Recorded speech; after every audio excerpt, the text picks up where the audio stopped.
O PaulusCast ele é um espaço de diálogo e de formação, e o nosso objetivo aqui é contribuir com a sociedade para que ela se torne um lugar melhor para todo mundo. E é por isso que o nosso episódio de hoje acontece em parceria com a Paulo Social, que faz parte ali, né, tá na raiz da missão da Pia Sociedade de São Paulo. E o nosso tema de hoje é muito importante. A gente vai entender o que é a Lei da Escuta Protegida. Por isso a gente recebe o Michel Farias, ele que é secretário de Desenvolvimento Social de Vitória da Conquista na Bahia, um grande especialista do tema, e a gente tem o prazer de recebê-lo aqui diretamente de Vitória da Conquista. Michel, muito obrigada pela sua presença, seja muito bem-vindo ao PaulusCast. Obrigado também pela oportunidade da gente falar para o país, né, de uma lei que vem impactando a vida de milhares de crianças e adolescentes brasileiras, e que é uma responsabilidade muito grande dos governantes implementá-la em sua integralidade, né? Então, eu acho que é muito importante a gente chegar até as pessoas, falar da importância dessa lei, de como ela impacta, de como ela traz uma proposta de mudança de sociedade para o Brasil. Com certeza, Michel.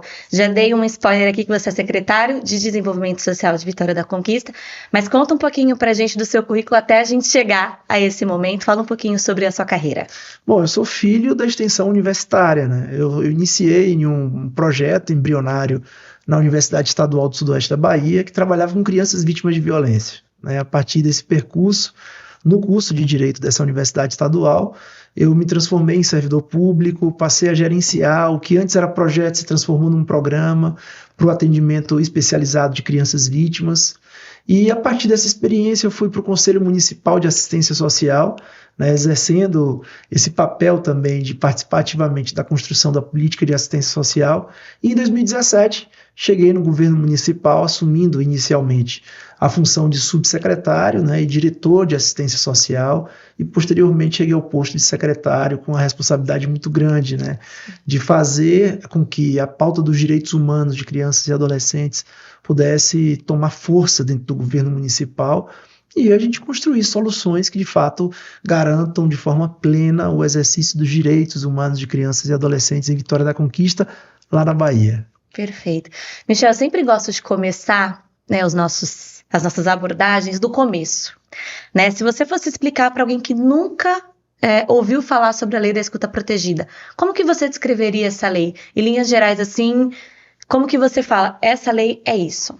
Então, eu gosto sempre de responder essa pergunta com outra pergunta. Perfeito. Como você se sentiria, você que me assiste, sendo vítima de violência e você tendo que contar para pessoas diferentes, em lugares diferentes, sobre essa violência sofrida? Essa lei ela nasce exatamente de diversas pesquisas nacionais que foram feitas e que destacaram que no nosso país, uma criança vítima de violência, seja sexual, psicológica, física, ela fala da violência em média de 6 a 8 vezes. À medida em que essa criança ou esse adolescente vai falando da violência sofrida, automaticamente ela revive de forma muito profunda esse sentimento negativo de ter se submetido a situações de violência.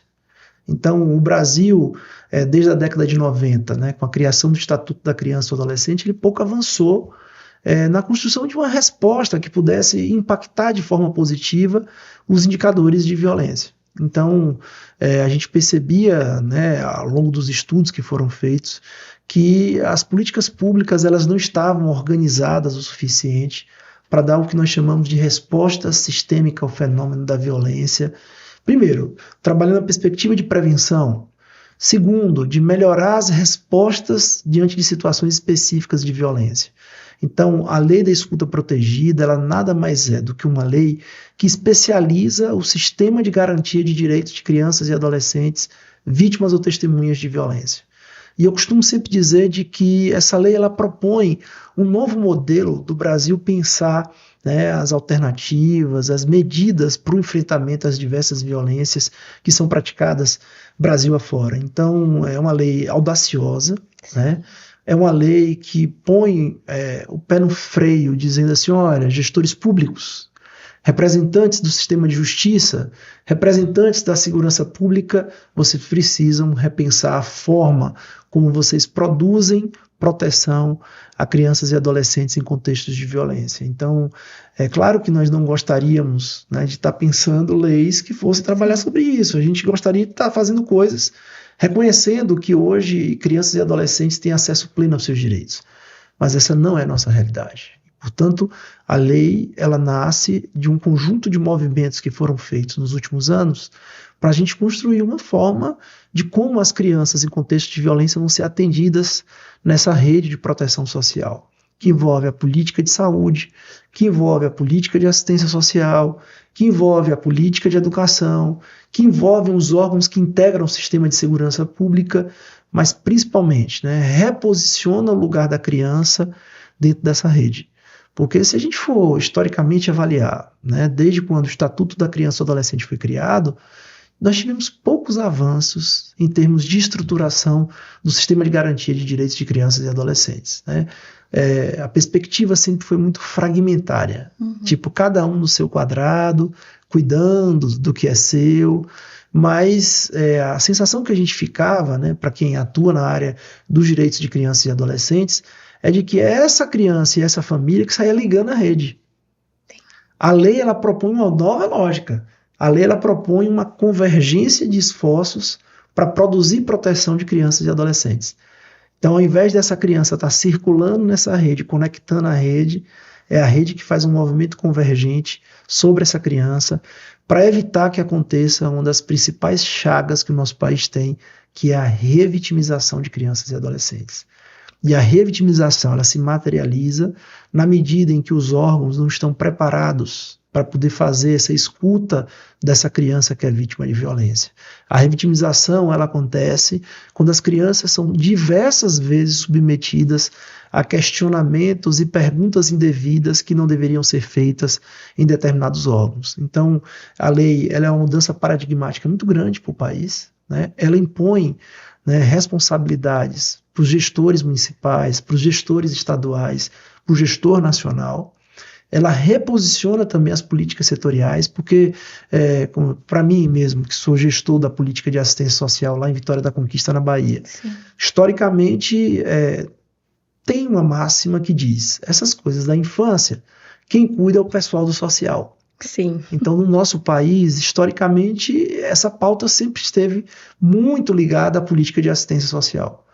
Mas a gente sabe, o Estatuto da Criança e do Adolescente diz, e as diversas normativas que surgiram após o Estatuto da Criança e do Adolescente trazem a necessidade de que as demais políticas públicas sejam corresponsáveis pela promoção e proteção de crianças e adolescentes, né? A promoção de direitos, né? E a proteção de crianças em contextos principalmente de violência. Então, nesse sentido, eu acho que foi um avanço importante também, porque traz a política de saúde e a política de educação como corresponsáveis na produção dessa proteção preconizada, né, na Constituição de 88, lá no artigo 227, preconizada com o Estatuto da Criança e do Adolescente, e agora que vem a Lei 13.431 de 2017, especializando o sistema de garantia de direitos e dizendo, olha, agora existem uma série de questões que devem ser observadas e não mais permitimos que crianças sejam revitimizadas no Brasil.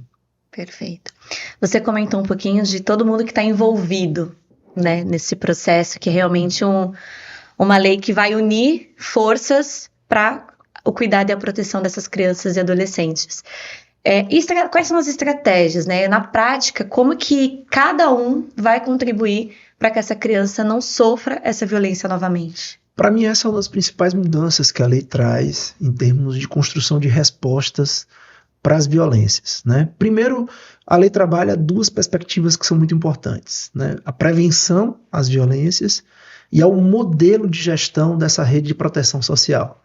A partir da lei, a gente criou 3 importantes mecanismos para a proteção de crianças e adolescentes em contextos de violência. Primeiro, nós especializamos, né, um local específico para que essa rede se reúna e efetivamente construa respostas que produzam proteção. Nasce no contexto da lei os comitês municipais, estaduais, para a proteção social de crianças em contextos de violência, né? Então isso aí já nasce a responsabilidade para que os municípios criem seus comitês municipais, com uma grande diferença que a lei traz, porque agora, diferentemente, né, do que já estava lá estabelecido no Estatuto da Criança e do Adolescente, normalmente na estrutura decisória da rede de proteção de crianças e adolescentes, participavam os órgãos governamentais, né, estaduais, municipais, e muitas vezes os atores que integram o sistema de justiça, né, o sistema de justiça são 3, Ministério Público, Judiciário, Defensoria Pública. E o sistema de segurança pública que integra as diversas polícias, Polícia Civil, Polícia Rodoviária Federal, a Polícia Federal, a Polícia Civil, a Polícia Militar. Então, esses órgãos agora precisam fazer parte desses tais comitês. E nos comitês vão ser construídos, né, os instrumentos que vão fazer a gestão dessa rede. E aí nasce, com a lei, 2 procedimentos, né, que estruturam a forma como os atores irão operar e garantir essa tomada de depoimento de crianças e adolescentes em contexto de violência. Nasce a escuta especializada e o depoimento especial, que são 2 procedimentos ou 2 mecanismos para a gente poder escutar essas crianças dentro de alguns parâmetros que são essenciais para se evitar a revitimização. Primeiro que a escuta especializada, no contexto da lei, nada mais é do que o procedimento de que quem atua na política de saúde, quem atua na política de assistência social, quem atua na política de educação, precisa estar preparado diante de uma situação onde uma criança revela violência. De um modo geral, no Brasil, nos municípios brasileiros, pouco nós avançamos, né, em metodologias para se ouvir uma criança em contexto de violência. Então, cada um faz de uma forma, né?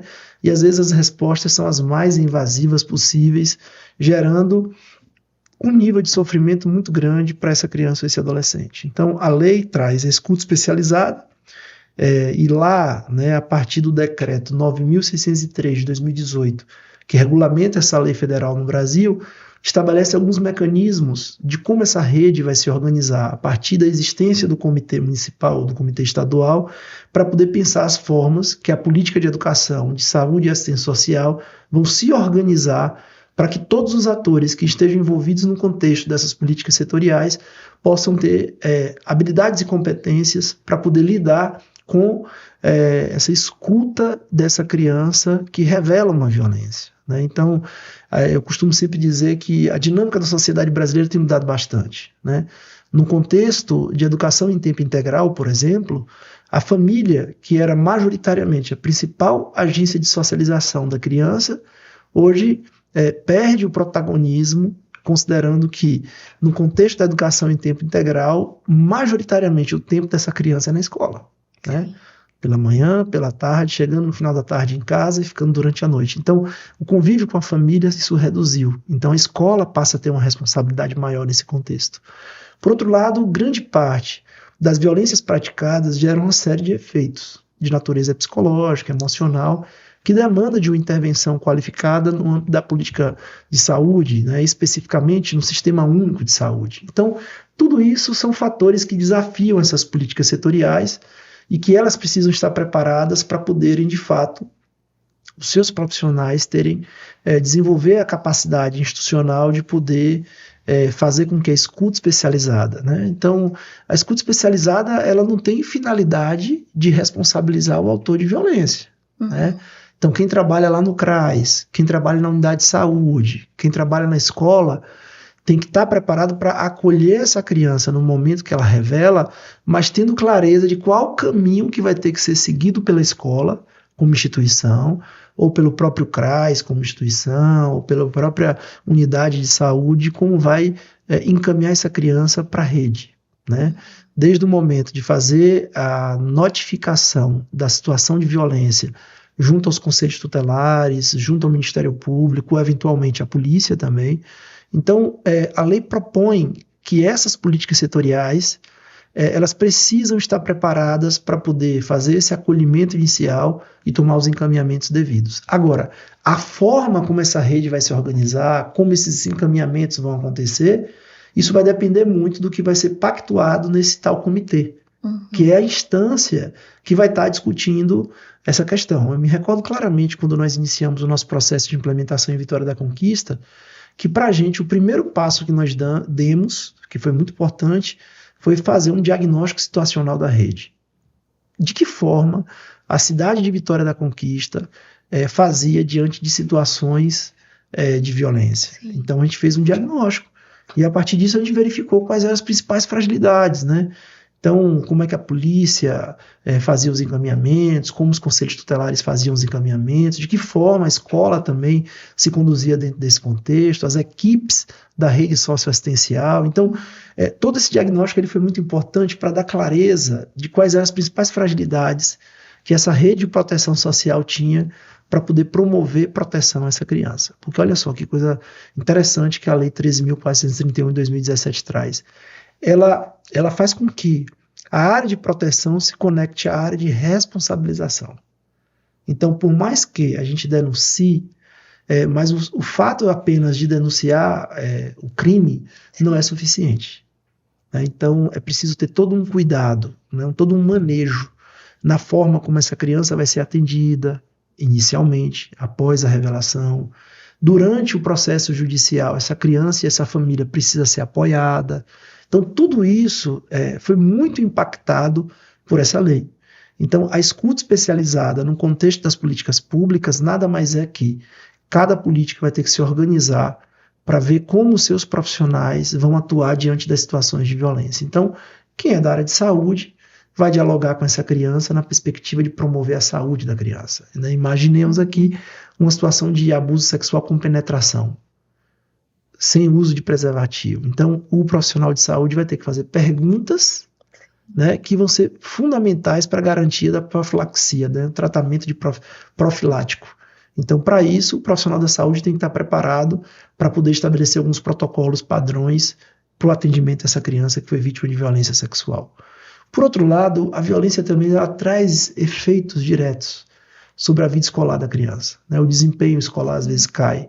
De que forma esse professor vai conversar com essa criança após um contexto de violência? De que forma essa escola vai se preparar para poder colaborar com os demais atores da rede para ressignificar essa violência na vida dessa criança, entendendo que se a escola é um espaço de socialização, ela tem a obrigação de promover a proteção dessa criança. Por outro lado, como a assistência social vai também promover o fortalecimento dessa família no exercício dos cuidados parentais. Isso também é muito importante. Sim. Mas como é que essas três políticas setoriais, ou essas três políticas sociais, elas vão sentar à mesa para pensar os fluxos e os protocolos?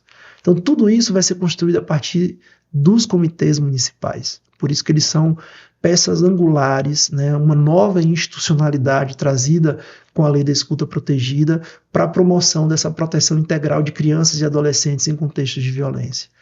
Por outro lado, a lei também traz o depoimento especial, né, que é um instrumento pelo qual, né, os órgãos de segurança pública e o judiciário vão ouvir essa criança na perspectiva de entender o fato criminoso, como ele aconteceu, a intensidade dele e como esse sistema de responsabilização que integra a polícia, que investiga, e o judiciário, né, que processa aquela situação para poder aplicar uma pena diante de um crime cometido.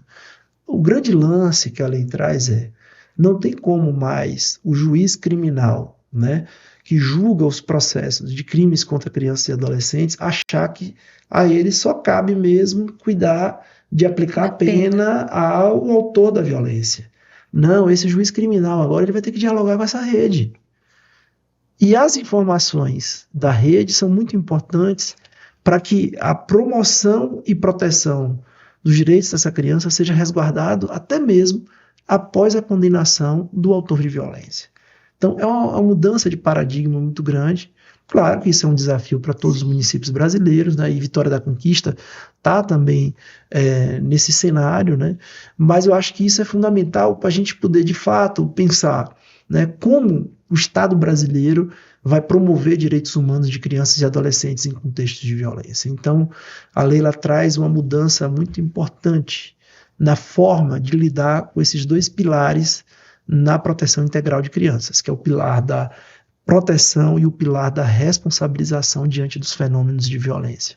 Sim, Michel, essa lei é de 2017, né, como você comentou, E enquanto você falava, me vinham algumas coisas na cabeça, né? Eu já até falava nos bastidores, eu tive a experiência de ser educadora social até 2016, então eu não tive a sorte de contar com a lei da escuta protegida ali no meu trabalho. Mas posteriormente eu tive uma outra experiência no âmbito da educação. E nesses dois cenários, eu estive presente desse desafio de ouvir casos de violência contra crianças e adolescentes. E você falando, me vem a fragilidade realmente do sistema, de antes da lei e de ainda, né, de já com a lei, assim, no caso mais recente, no âmbito da educação. Quais os maiores erros que a gente ainda comete, assim, para a gente olhar para os nossos erros e tentar corrigi-los? Primeira coisa é não expor a criança.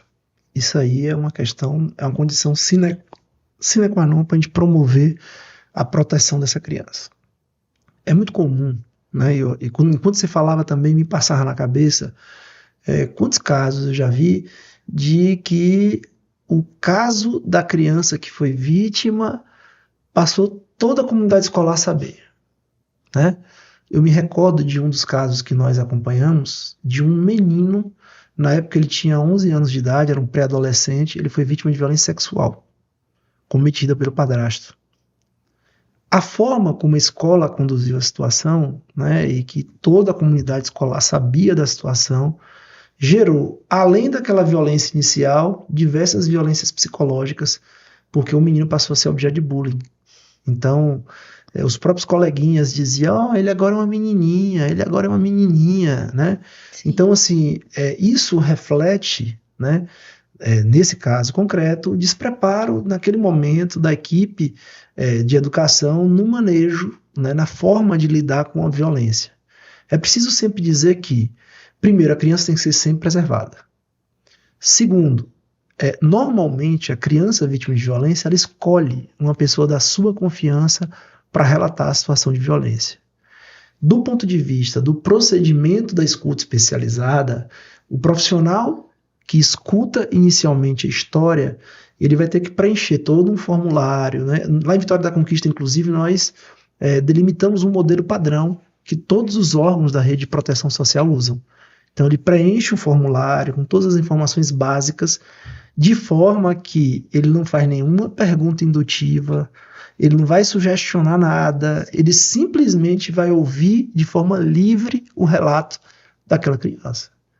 Tudo que a criança disser, ele vai lançar no documento.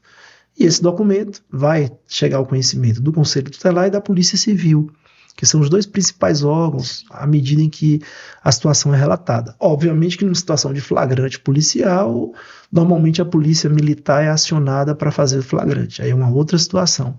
Mas de um modo geral, a gente fica sabendo da situação de violência posteriori, né? Então, o profissional da educação que recebeu esse primeiro relato da criança, ele tem que ter essa discrição para evitar a exposição dessa criança diante de toda a comunidade escolar.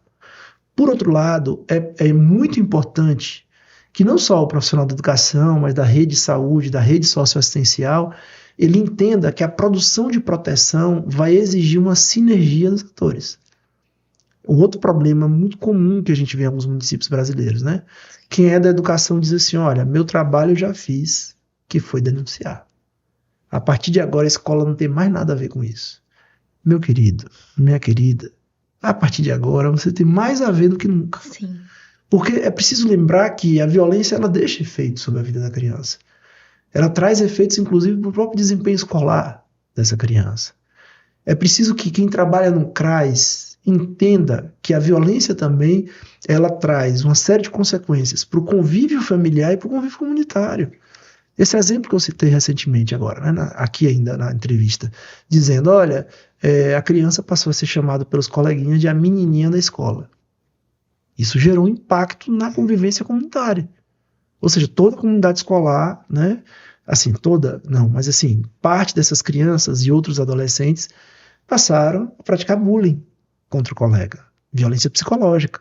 Sim. Então, como é que essa rede de educação se limita apenas a denunciar? Não, eu acho que é muito importante, e esse é um erro comum, de cada política setorial e profissional de cada política seguir seu caminho, né? Essa grande correção de rota, ela pode ser feita na medida em que, com a implementação da lei nos municípios, e dentro do próprio Comitê Municipal de Gestão Colegiada da rede, se pensa em fluxos e protocolos integrados.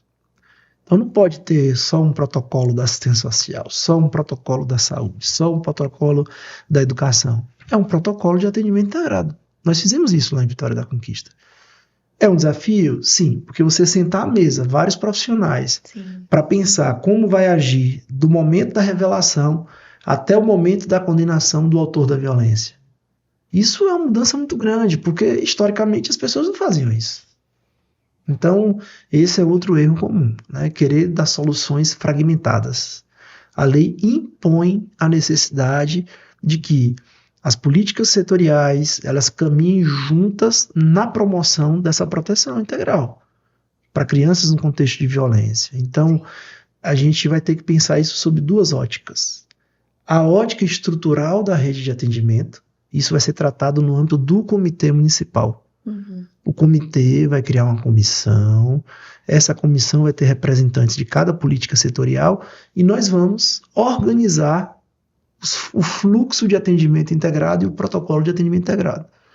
Porém, a vida acontece no território, no chão de fábrica, lá onde tem o CRAS, lá onde tem escola, lá onde tem a unidade de saúde. E quem está lá na ponta precisa ter muito clareza que é preciso se pensar uma resposta conjunta de como vai fazer o manejo diário, né, na relação a ser estabelecida com essa criança e com essa família.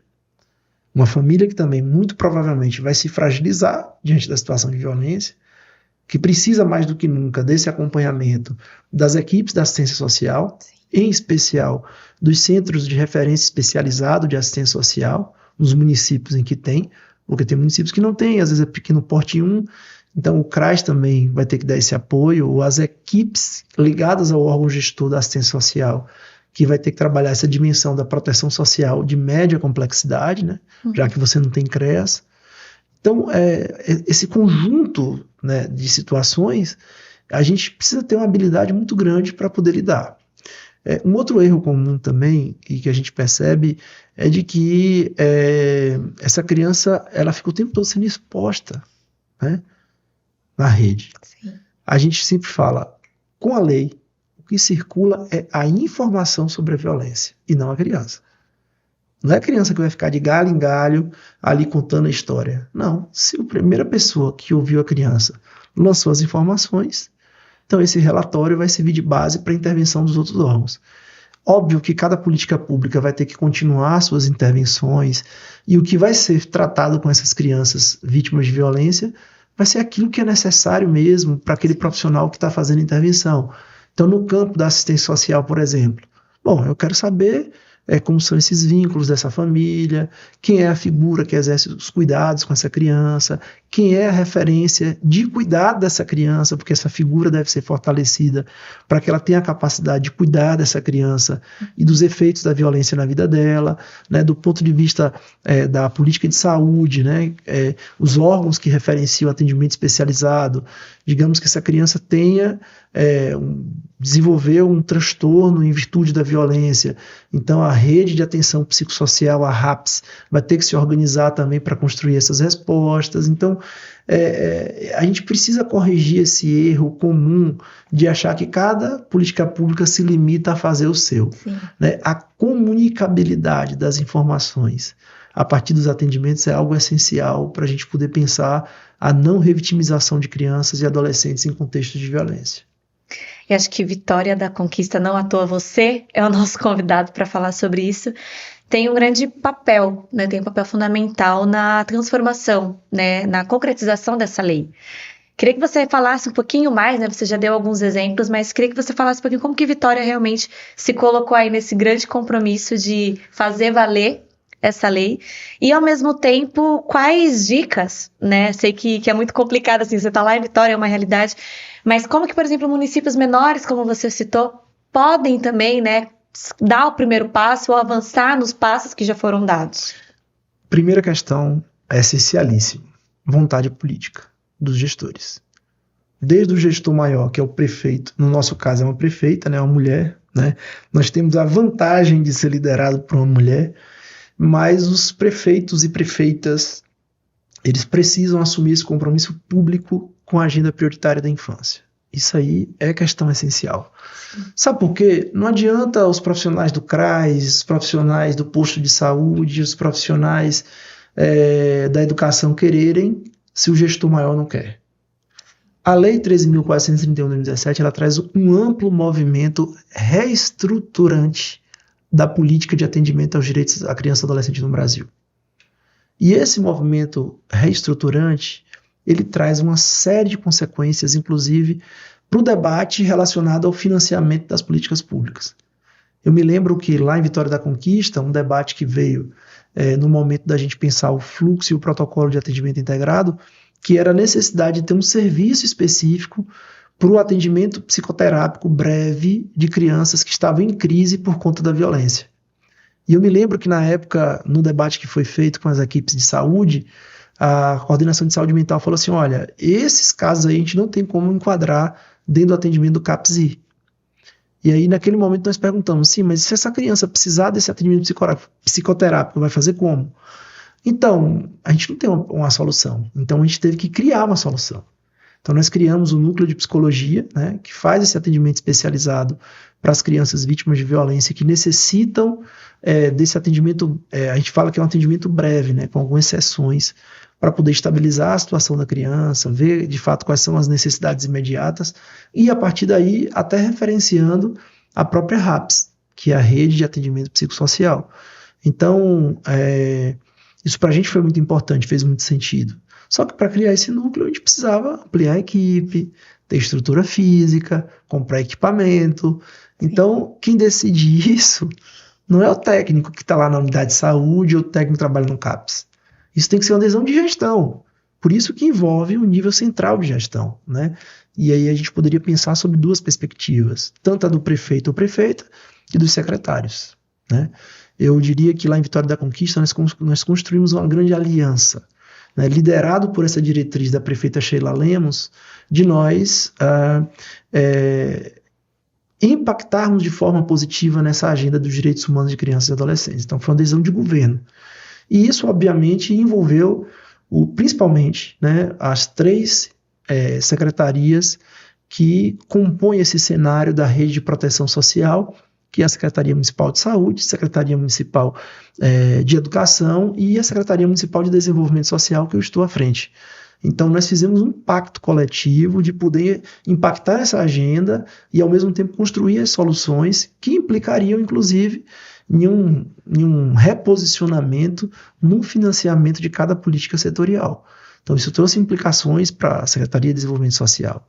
A gente teve que contratar mais gente, a gente teve que ampliar a equipe, a gente teve que pensar espaços físicos mais qualificados, né? Nós construímos em Vitória da Conquista hoje uma das estruturas que é referência no Brasil, que é o Complexo de Escuta Protegida, né? Que é o espaço que foi criado para poder fazer a tomada do depoimento especial de crianças e adolescentes. Antes, a criança tinha que ir lá no Fórum Criminal ou ir no Distrito Integrado de Segurança Pública, onde tinham vários procedimentos. Então, a criança era ouvida em um lugar onde você tinha um homicida do lado, onde você tinha um ladrão de cargas, onde você tinha um monte de gente que era um espaço não amigável à criança e ao adolescente. No Fórum Criminal também, ali estavam várias outras pessoas. Então, até assustador pensar como que a gente não tinha pensado nisso antes, né? Exatamente. Então, assim, lá em Vitória da Conquista nós criamos o Complexo de Escuta Protegida. Foi um espaço arquitetonicamente desenhado, né, em uma planta que pudesse pensar na lógica da proteção da criança. Então, até mesmo a entrada que a criança, por onde a criança entra, né, por onde o advogado de defesa do acusado entra para não ter contato visual com essa criança, o momento em que é feita a abordagem inicial antes de começar a entrevista da criança que foi vítima de violência. Então, cada mínimo detalhe foi feito. Só que para isso a gente teve que fazer um investimento financeiro. Claro. Nós gastamos quase 1,5 milhão para poder criar essa nova estrutura, com a construção, compramento de equipamentos de última geração. Então, isso foi uma decisão política. Então, eu acho que o componente, né, e é muito bom falar também que a vontade política não quer dizer vontade política partidária. Nós não estamos discutindo política partidária. Nós estamos discutindo o desejo real de gestores fazer valer direitos de crianças e adolescentes. Só que isso também não envolve apenas o poder executivo. É muito importante deixar isso claro aqui. Essa decisão também envolve os representantes do sistema de justiça, do Ministério Público, do Judiciário, da Defensoria Pública, envolve os atores que integram o sistema de segurança pública, né, que aí entra, inclusive, a responsabilidade dos governos estaduais por melhorar a estrutura da segurança pública e pensar a perspectiva de especialização do atendimento de crianças vítimas de violência no contexto da segurança pública, tanto que no final do ano passado houve, né, uma nova assinatura do Pacto Nacional pela Escuta Protegida, que é um documento que foi assinado por representantes do Conselho Nacional de Justiça, do Conselho Nacional dos Direitos da Criança e do Adolescente, de vários ministérios do governo federal, de várias organizações internacionais que apoiam o Brasil nessa agenda, como o Unicef e a Childhood Brasil, onde nesse documento discute-se inclusive a estadualização do Pacto Nacional pela Escuta Protegida, partindo do pressuposto de que os governos estaduais também têm uma responsabilidade na implementação dessa lei, não apenas os municípios sozinhos. A política de segurança pública é majoritariamente, né, gerida, pensada pelos governos estaduais, a partir das diretrizes nacionais que são construídas pelo governo federal.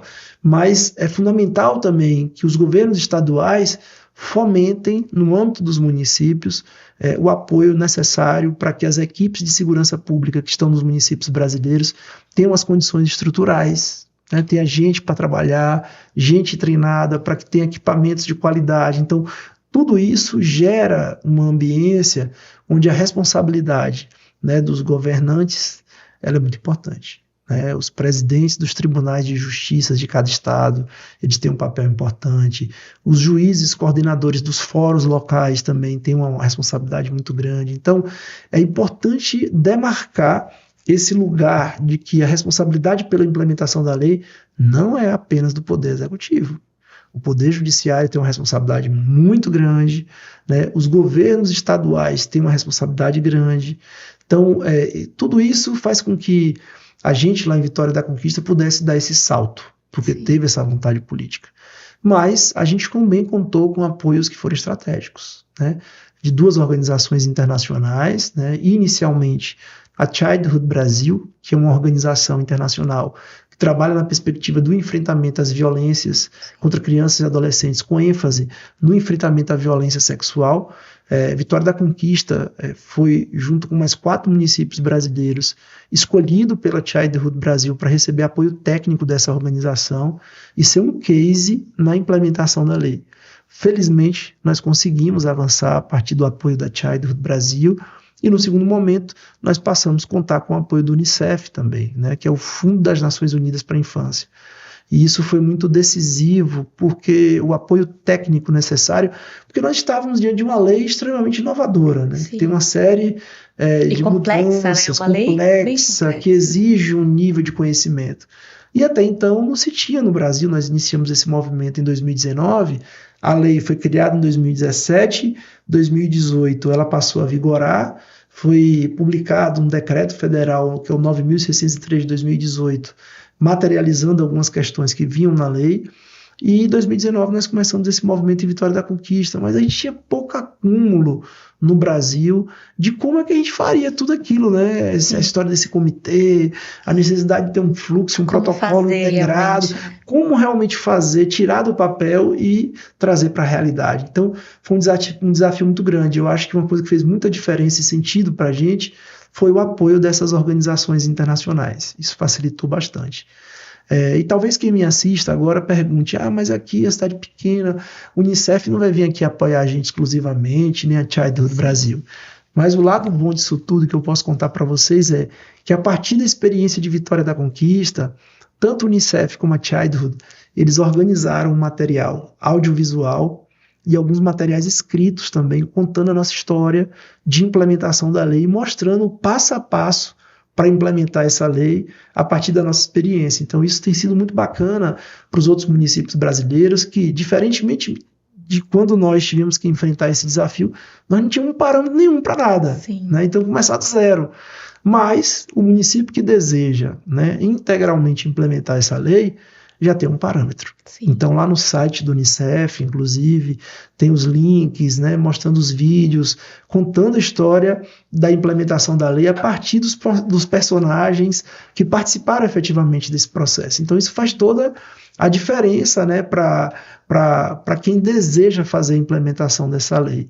E as publicações também, que eu acho que servem de parâmetro para os profissionais que integram as redes locais de proteção social para ter um norte de como começar esse passo a passo. Né? O terceiro ponto que eu acho que favoreceu para a gente também é o fato de nós termos atores locais muito engajados, né? É claro que a prefeitura liderou esse processo, mas tiveram atores locais, representantes do judiciário, do Ministério Público, dos conselhos tutelares, uma galera com muita vontade de fazer valer, sabe? Isso para a gente fez toda a diferença. Eu costumo sempre brincar dizendo o seguinte, a gente precisa identificar nos órgãos quem são os animadores da festa. Sim. Animadores de festa é aquelas pessoas empolgadas, engajadas, gente que sabe que tem os desafios, mas não desiste, né? Porque eu acho que essa lei, antes de tudo, ela está falando de um movimento de resistência, né? De um movimento de contracultura, de um movimento de tornar as coisas diferentes do que são, do que a gente vive Brasil afora, na realidade do enfrentamento às violências contra crianças e adolescentes. Então, eu acho que é outro componente muito importante que fez toda a diferença para a gente. Eu me recordo claramente do doutor Juvino, que na época era juiz da infância, o promotor de justiça da infância, o doutor Marcos Coelho, cara super conectado, com muito desejo, com muita vontade, né? Lá tínhamos também um desafio, inclusive, para garantir um único depoimento que envolveu a delegada de polícia, a doutora Rosilene, também foi uma figura central para a gente fazer um único depoimento da criança. Então, assim, o conjunto desses atores assim, foi muito importante para a gente poder tirar do papel aquilo que estava preconizado na lei e no decreto 9.603 de 2018. Então, esse foi outro componente. Então, aí no seu município, antes de qualquer coisa, é muito importante identificar lá na segurança pública quem é a pessoa que tem afinidade com a pauta, que tem preparo para fazer esse debate. Na assistência social, quem seria essa figura? Na saúde, quem seria essa figura? No judiciário, quem seria? Porque quando você começa a delimitar, né, escalar esse time, as coisas ficam mais fáceis. Sim. Porque a lei ela propõe uma perspectiva integrativa dessa rede de proteção e, de fato, na mesma mesa vai precisar sentar aí o juiz, o promotor, o delegado de polícia, o conselheiro tutelar, o gestor da saúde, o gestor da educação. Então, tudo isso faz muito sentido e muita diferença para tornar possível a implementação da lei da escuta protegida. Com certeza. E quase 10 anos depois, né, da criação dessa lei, a gente sabe que ainda são muitos desafios, né? Acho que o Brasil é muito grande e a gente vai dando passos, às vezes curtos, lentos, mas a gente vai alcançando, né? A gente vai chegando lá. Acho que Vitória da Conquista é um exemplo disso e a gente torce para que outros municípios realmente entendam essa missão, que a gente, enquanto sociedade, entenda que de fato não é um problema dele ou daquele setor, mas é de todo mundo. Ou deste governo, né? Ou daquele governo, né? Exatamente, acho que esse é o principal ponto, né? O governo mudou o governo, a gente não pode perder aquilo que a gente já avançou. Isso toca num ponto muito importante, porque olha só, eu costumo sempre dizer assim, nós não somos uma experiência finalizada, nós somos uma experiência em construção. Claro. Significa dizer que todos os pactos que nós estamos construindo, tanto a estruturação de um fluxo de atendimento integrado, de um protocolo de atendimento integrado, que inclusive vocês podem utilizá-lo como referência para pensar dos municípios de vocês, nós somos uma experiência que nós estamos seguindo um passo, eu chamo de caminho estruturante, né? Aquilo que nunca foi pensado lá no passado, a gente está botando a mão na massa para poder pensar as oportunidades, as formas diferenciadas de construir respostas para o enfrentamento às violências. E assim, por ser uma experiência em construção, a gente também tem que ter essa capacidade, essa abertura para ir aprimorando os processos. Sim. Tem coisas que de 2019 para cá, a gente já vem repensando, né? Então, assim, estar aberto às possibilidades de mudança é algo que faz todo sentido, né? Se você me perguntar, Michel, mas lá em Vitória da Conquista é tudo perfeito e maravilhoso? Não. Tem momentos que a gente ainda vive alguns gargalos. Tem coisas que ainda resistem, profissionais inclusive, que resistem a utilizar o fluxo, ao protocolo, né? Isso é uma questão que é preciso lembrar que a lei propõe uma ruptura, né? A lei propõe um novo paradigma para o atendimento às crianças vítimas ou testemunhas de violência. Então isso não vai acontecer da noite para o dia. Normalmente as pessoas têm essa voracidade para que tudo seja diferente da noite para o dia. Mas é preciso entender que o fenômeno da violência ele é complexo, ele é multidimensional, ele é histórico, ele tem questão da cultura que atravessa também.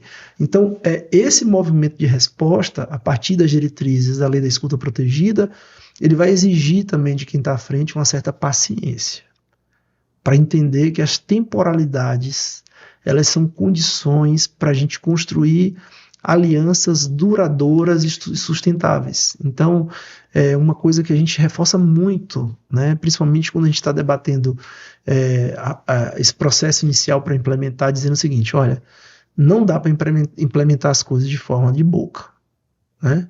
Então, a gente precisa dar institucionalidade aos pactos. Então, eu me lembro que quando nós fomos criar o comitê, nós criamos por um decreto municipal, né? Já estamos trabalhando a perspectiva, né, depois desse tempo todo de amadurecimento, para a gente ter uma lei municipal que incorpore o comitê na estrutura da política de atendimento aos direitos da criança e adolescente, que já é um passo significativo, para a gente ter sempre clareza que, em determinado momento, quando a prefeita sair de cena, quando terminar seu mandato, ou eu deixar de ser secretário, as coisas não se percam e se acabem, né? Eu acho que o grande debate que a lei da escuta protegida traz é de nós criarmos uma política de Estado e não apenas uma política governamental, de um governo específico, de um grupo político específico que está à frente disso. Todos nós, independente do partido, independente do porte do município, nós temos a responsabilidade por implementar cada diretriz trazida com a lei e com o decreto 9.603 de 2018. Então, eu acho que é preciso ter essa paciência, sabe?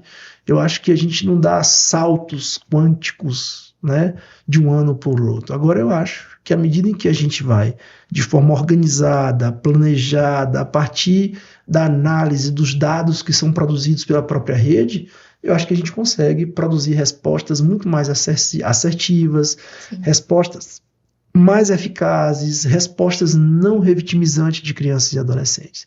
Eu acho que isso tem que ser um compromisso de todos, né? De conselheiros tutelares, de gestores municipais, de prefeitos e prefeitas, de governadores e governadoras, né? Sim.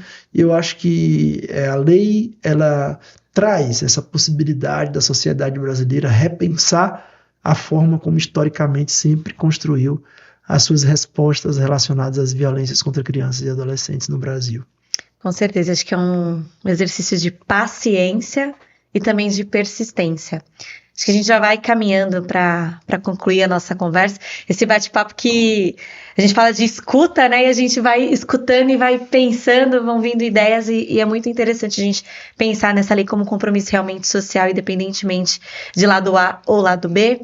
Queria que, para encerrar, Michel, você deixasse uma última mensagem para todos os profissionais do SUAS, né? Para todo mundo que nos acompanha, para todo mundo que é responsável por fazer valer essa lei e por todo mundo que não conhecia, mas que agora, conhecendo-a, vai poder fazer parte dessa grande corrente aí de cuidado com as nossas crianças. Então, eu gosto sempre de dizer, deixar claro de como a gente precisa repensar o nosso papel como ator dessa rede de proteção social. Existe uma dimensão também que é individual do profissional, esteja ele em qual política for, qual política pública for, ou em órgão, ele tem que ter uma responsabilidade ética por fazer valer essa lei. Segundo, não dá para a gente justificar que a lei não vai ser implementada porque falta grana, porque falta estrutura. Grana e estrutura é consequência de decisão política. Então é preciso que no Estado brasileiro os gestores e os representantes de órgãos entendam que essa deve ser uma agenda prioritária. Se Vitória da Conquista, interior do estado da Bahia, no Nordeste brasileiro, vem conseguindo, por que cidades maiores ou cidades com maior pujança econômica não podem fazer? Mas isso também não é para dizer que um município pequeno não pode realizar isso, porque talvez não tenha estrutura nem dinheiro. Mas cada município brasileiro, a partir das suas dinâmicas, a partir das suas possibilidades, inclusive financeiras, pode construir respostas locais que melhorem, né, as respostas às violências contra crianças e adolescentes. Eu acho que tem outra coisa que eu não poderia terminar sem deixar de dizer. O profissional do SUAS, do Sistema Único de Assistência Social, ele não pode se sentir só. E aqui eu deixo um recado aos profissionais da educação e da saúde. A educação e saúde fazem parte da rede de proteção social. E elas são corresponsáveis na construção dos mecanismos de prevenção e de enfrentamento às violências. Essa historinha de que escola ensina matemática, geografia e português e só, isso é uma visão muito ultrapassada, né? A educação hoje e os debates do papel da política de educação na formação do sujeito, no desenvolvimento dos territórios, eu acho que traz a responsabilidade dos profissionais de educação para assumirem, né, essa responsabilidade em garantir proteção integral de crianças vítimas ou testemunhas de violência. A escola tem que ser espaço de acolhimento, a escola tem que ser espaço de reconstrução de vidas, a escola tem que contribuir para esse sujeito ressignificar essa violência em sua vida. Mas isso também não pode ser feito só pela escola, né? Os atores que fazem parte do Sistema Único de Saúde também precisam assumir esse compromisso ético, político, da gente construir respostas muito mais sólidas e integradas ao fenômeno da violência. Acho que é muito importante que os gestores estaduais e os gestores municipais entendam que existem dois movimentos a serem feitos. Um em nível local, nos municípios, e outro em nível estadual. Os governos estaduais também têm responsabilidade e acho que todos nós precisamos cobrar dos nossos governadores e secretários estaduais para poder tirar a lei do papel, né? Muitos municípios brasileiros se sentem só, né? Se sentem sem apoio técnico. Sim. E isso é papel importante dos governos estaduais promoverem isso. Por outro lado, eu acho que também nós precisamos ter, né, do sistema de justiça uma resposta e uma participação mais efetiva. Então, juízes, promotores de justiça, defensores públicos também têm a responsabilidade de sentar à mesa no mesmo pé de igualdade, numa relação horizontal, para, junto com os demais profissionais, construírem, né, os mecanismos para promoção dessa proteção social de crianças e adolescentes em contextos de violência. E, por fim, dizer a cada um e cada uma de vocês de que é possível a gente fazer diferente, é possível a gente enfrentar os desafios históricos, é possível a gente mudar realidades de vida de muitas crianças que chegam às nossas unidades de atendimento buscando, de fato, uma proteção diante de uma violência sofrida, né? Eu acho que essa responsabilidade ética a gente não pode perder de vista, sabe? Diante dos múltiplos desafios que as redes setoriais têm, eu acho que não tem como promover proteção integral, sendo que essas redes setoriais estão desintegradas e fragmentadas. A gente precisa sentar mais, conversar mais, estabelecer mecanismos conjuntamente. A gente precisa entender que a proteção de crianças e adolescentes é uma responsabilidade de todos e de todas. Não tem como a gente abrir mão desse elemento de diretriz fundamental para a proteção de crianças e adolescentes. A lei da escuta protegida é uma lei plenamente aplicável, né? Desde que se tenha vontade política e se tenha um desejo real, porque eu acho que a gente pode pensar sobre duas perspectivas. A individual, né, eu como ator social, como alguém que vive nessa cidade, nesse estado, mas também institucionalmente, né, no meu papel de poder público municipal, no meu papel de poder público estadual, no meu papel de gestor, de gestora. Eu acho que isso a gente não pode perder de vista. É condição sine qua non para a gente viver em uma sociedade com menos violência.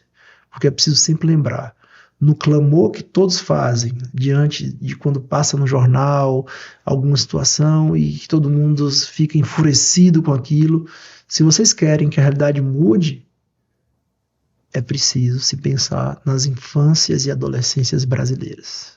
senão a gente não vai ter um Estado um Estado brasileiro onde a paz social vai existir. Eu acho que isso é condição fundamental para a gente construir um país pujante, um país que possa crescer, mas fundamentalmente um país que possa produzir proteção integral de crianças e adolescentes. Com certeza. E aqui eu deixo um convite a cada um de vocês, a cada uma, para a gente seguir juntos nessa luta, tornando essa lei plenamente efetiva nesse Brasilzão afora. Muito obrigado. Com certeza, Michel, muito obrigada pela sua participação, pela sua aula sobre lei da escuta protegida.